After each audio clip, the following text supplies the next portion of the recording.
मेरे प्यारे डरपोक दोस्तों, अगर आपने ये आवाज सुनी है तो समझ लीजिए, अब डर आपसे दूर नहीं रहेगा।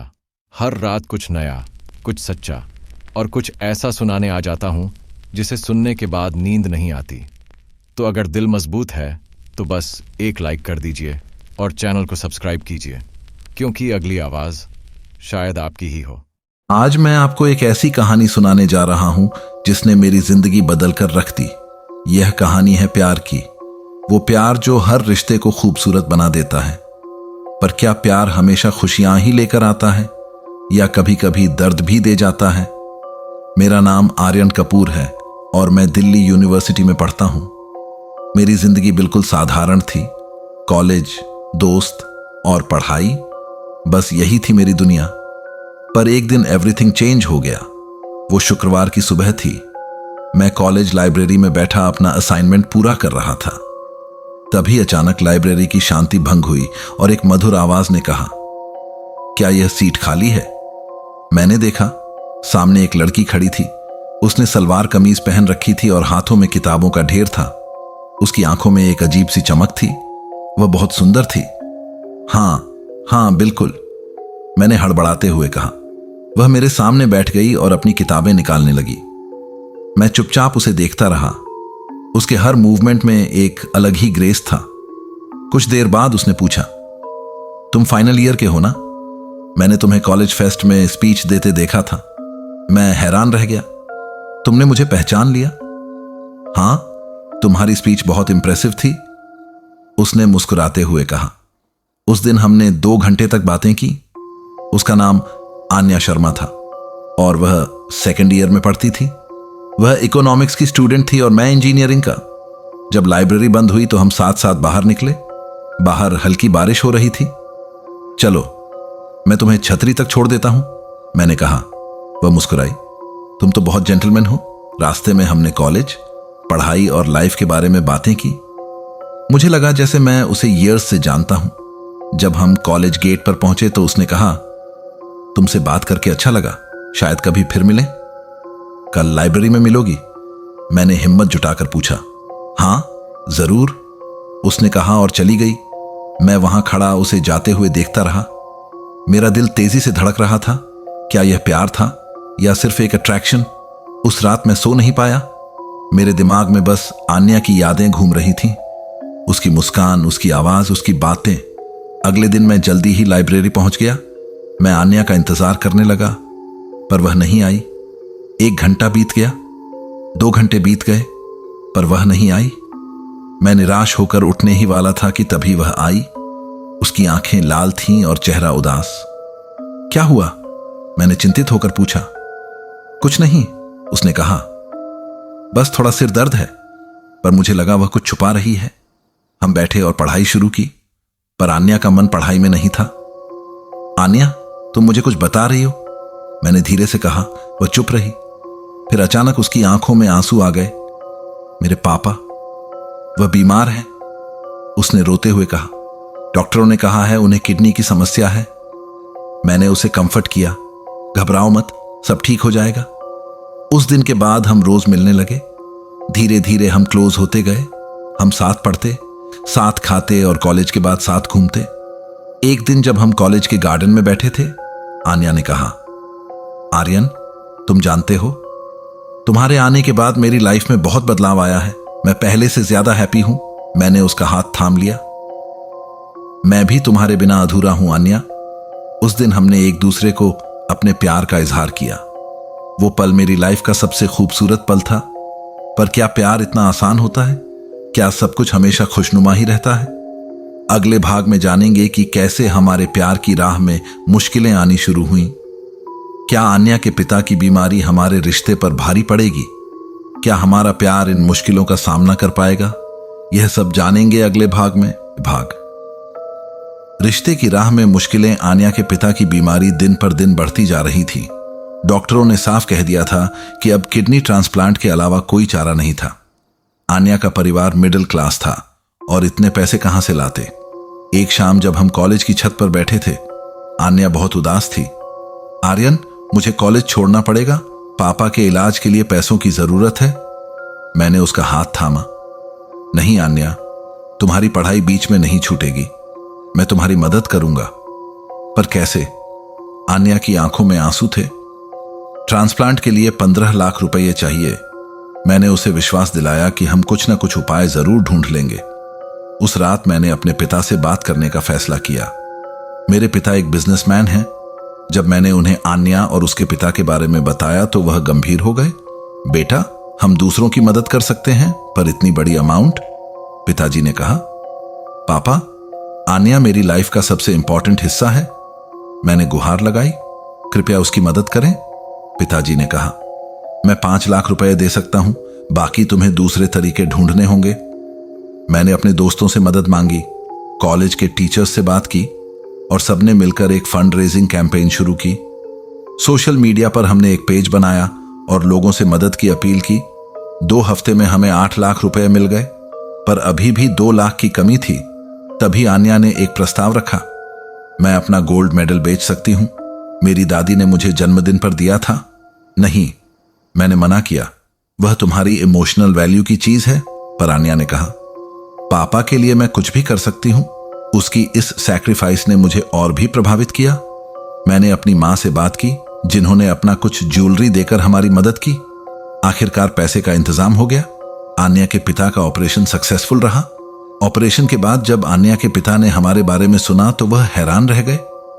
उन्होंने मुझे बुलाया और कहा, तुमने मेरी जान बचाई है बेटा, मैं तुम्हारा एहसान कभी नहीं भूलूंगा। पर जब उन्हें पता चला कि मैं और आन्या एक दूसरे से प्यार करते हैं तो उनका चेहरा गंभीर हो गया। मैं तुम्हारी मदद का आभारी हूं, उन्होंने कहा, पर मैं अपनी बेटी की शादी किसी दूसरे कम्युनिटी के लड़के से नहीं कर सकता। यह सुनकर मेरा दिल टूट गया। आन्या की आंखों में आंसू आ गए। पापा, आर्यन ने आपकी जान बचाई है, आन्या ने रोते हुए कहा। यह अलग बात है बेटी, उन्होंने कहा। शादी की बात अलग है। उस दिन के बाद आन्या के पेरेंट्स ने उसे मुझसे मिलने से मना कर दिया। कॉलेज में भी वह मुझसे बचने लगी। एक दिन उसने मुझे मैसेज किया, मैं तुम्हें लाइब्रेरी के पीछे मिलूंगी। जब हम मिले तो आन्या की आंखें सूजी हुई थीं। मेरे पेरेंट्स मेरी शादी अपने कम्युनिटी के एक लड़के से तय कर रहे हैं। मेरी सांसें रुक सी गईं। तुम क्या करोगी आन्या? मैं तुम्हारे बिना नहीं रह सकती आर्यन, उसने कहा। हमें भाग जाना चाहिए। मैं चौंक गया। भागना? पर यह तो गलत होगा। फिर क्या ऑप्शन है? आन्या ने कहा। क्या तुम मुझसे प्यार नहीं करते? मैं तुमसे बहुत प्यार करता हूं, मैंने कहा, पर इस तरह भागकर नहीं। उस दिन हम बिना किसी नतीजे पर पहुंचे अलग हो गए।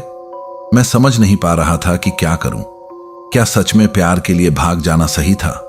क्या हमें आन्या के पेरेंट्स को समझाने की कोशिश करनी चाहिए या फिर अपने प्यार को खत्म कर देना चाहिए? अगले भाग में जानेंगे कि कैसे हमने इस सिचुएशन का सामना किया और क्या हुआ जब आन्या के पेरेंट्स को हमारे भागने के बारे में पता चला। क्या हमारा प्यार इन सभी मुश्किलों को पार कर पाएगा या फिर सोशल बैरियर्स के आगे घुटने टेक देगा? अनजाने रास्ते और नए इम्तिहान आन्या के भागने के प्रस्ताव ने मुझे रात भर सोने नहीं दिया। मैं समझ नहीं पा रहा था कि क्या करूं। एक तरफ मेरा प्यार था, दूसरी तरफ सही और गलत का सवाल। अगली सुबह मैंने आन्या को फोन किया और कहा, हम भागेंगे नहीं, हम तुम्हारे माता पिता को मनाएंगे। आन्या ने निराश स्वर में कहा, तुम उन्हें नहीं जानते आर्यन, वह कभी नहीं मानेंगे। फिर भी कोशिश तो करें, मैंने कहा। उसी शाम मैं सीधे आन्या के घर पहुंच गया। उसके पिता ने दरवाजा खोला तो हैरान रह गए। आप? उन्होंने पूछा। अंकल, मैं आपसे बात करना चाहता हूं, मैंने विनम्रता से कहा। अंदर बैठकर मैंने उन्हें अपना दिल खोलकर रख दिया। अंकल, मैं आन्या से सच्चा प्यार करता हूं, मैं उसे हमेशा खुश रखूंगा, उन्होंने गंभीर होते हुए कहा। बेटा, तुम एक अच्छे लड़के हो, तुमने मेरी जान बचाई, पर शादी सिर्फ 2 लोगों का मामला नहीं होती, यह 2 परिवारों का मेल होता है। हम दोनों परिवारों को साथ ला सकते हैं, मैंने कहा। तुम्हारे माता पिता क्या कहेंगे? क्या वह तुम्हारी शादी दूसरे धर्म की लड़की से करने को तैयार हैं? यह सवाल सुनकर मैं चुप हो गया। मैंने अभी तक अपने माता पिता से इस बारे में बात नहीं की थी। घर लौटकर मैंने अपने माता पिता को सब कुछ बताया। पहले तो वह चौंके, फिर मेरी बात सुनने लगे। मेरी मां ने कहा, बेटा, शादी जिंदगी भर का रिश्ता होता है। क्या तुम सच में इस लड़की के साथ खुश रह सकते हो? हाँ मां, मैं पक्का हूं, मैंने कहा। मेरे पिता ने गहरी सांस लेकर कहा, ठीक है, हम आन्या के परिवार से मिलेंगे। अगले हफ्ते दोनों परिवारों की मुलाकात हुई। शुरू में माहौल काफी अजीब था, पर धीरे धीरे बर्फ पिघलने लगी। आन्या की मां ने मेरी मां से कहा, आपका बेटा बहुत अच्छा है, उसने मेरे पति की जान बचाई। मेरे पिता ने आन्या के पिता से कहा, हमें धर्म से ज्यादा अपने बच्चों की खुशी महत्वपूर्ण लगती है। 2 घंटे की बातचीत के बाद आन्या के पिता ने कहा, ठीक है, मैं इस रिश्ते के लिए हां कहता हूं। यह सुनकर आन्या की आंखों में खुशी के आंसू आ गए। मैं राहत की सांस ले पाया, पर कहानी यहां खत्म नहीं हुई। अगले ही दिन आन्या के चाचा और अन्य रिश्तेदारों ने इस रिश्ते का विरोध शुरू कर दिया। आन्या के चाचा ने कहा, तुम अपनी बेटी की शादी दूसरे धर्म में करके हमारी परंपराओं को तोड़ रहे हो। इस विरोध के चलते आन्या के माता पिता फिर से डगमगाने लगे। एक रात आन्या ने मुझे फोन किया और रोते हुए कहा, सब खत्म हो गया आर्यन, मेरे पेरेंट्स फिर से नहीं मान रहे। मैंने उसे शांत करते हुए कहा, घबराओ मत, हम एक और तरीका ढूंढेंगे। अगले दिन मैंने आन्या के चाचा से मिलने का फैसला किया। जब मैं उनके घर पहुंचा तो वह हैरान रह गए। तुम यहां क्यों आए हो? उन्होंने पूछा। मैं आपको अपनी बात समझाना चाहता हूं, मैंने कहा। मैंने उन्हें बताया कि कैसे प्यार किसी धर्म या जाति का मोहताज नहीं होता। मैंने उन्हें यह भी बताया कि मैं आन्या के धर्म का सम्मान करता हूं और उसकी परंपराओं को अपनाने को तैयार हूं। मेरी बातें सुनकर उनका हृदय परिवर्तन हुआ। उन्होंने कहा, तुम सच में इस लड़की से प्यार करते हो, मैं तुम्हारा विरोध नहीं करूंगा। धीरे धीरे सभी रिश्तेदार मान गए और शादी की तैयारियां शुरू हो गईं। पर क्या सब कुछ इतना आसान होगा? क्या शादी तक पहुंचने का रास्ता सरल होगा?